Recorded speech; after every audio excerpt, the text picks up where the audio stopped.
খোয়াইপাড়ের পাহাড়ি বন রেমা। বনটির 10 কিলোমিটার গভীরে হয়েছে শকুনের খাবারের জন্য রেস্তোরাঁ। শকুন রক্ষায় এই উদ্যোগ নিয়েছে বন বিভাগ ও আইইউসিএন। একই প্রকল্পের আওতায় সিলেট ও সুন্দরবনে হয়েছে দুটি হটস্পট। বসবাসের জন্য সংরক্ষণ করা হচ্ছে প্রায় 200 উঁচু গাছ। রেমা বনে আছে এমন একটি বন যেখানে সম্ভবত বাংলাদেশের সবচেয়ে বেশি বাংলা শকুনের বাসা আছে, এবং এই বছরও আমরা প্রায় 15টি ছানা পেয়েছি। শকুন যখন বাসা বানায় এবং বাচ্চা ফুটায় সেই সময় আমরা কিছু এক্সট্রা ফুড দিব, ন্যাচারাল ফুডের পাশাপাশি। শকুনের খাবার খুঁজতে যেন খুব বেশি প্রবলেম না হয় এবং বাচ্চাগুলো ঠিকমতো সার্ভাইভ করে। আইইউসিএনের জরিপ বলছে গত 20 বছরে প্রায় বিলুপ্ত হয়ে গেছে বাংলা শকুন।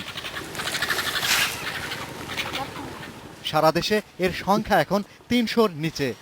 নিষিদ্ধ ওষুধ ডাইক্লোফেনাক ব্যবহারকে শকুন মৃত্যুর বড় কারণ বলছেন গবেষকরা। অ্যানথ্রাক্স হয়েছে এমন গরু মারা গেলে আমরা কেউ ছুতেও পারি না, কারণ ছুলে মারা যাব। ওইটা শকুন খেয়ে সম্পূর্ণ ধ্বংস করে ফেলতে পারে, এবং শকুনের মলে কোনো অ্যানথ্রাক্সের জীবাণু বেঁচে থাকে না। তাহলে ভেবে দেখুন কত উপকারী এই প্রাণীটা। সরু ঠুঁটি ও বাংলা শকুন কোনো মতে টিকে থাকলেও এরই মধ্যে বিলুপ্ত হয়ে গেছে রাজশকুন।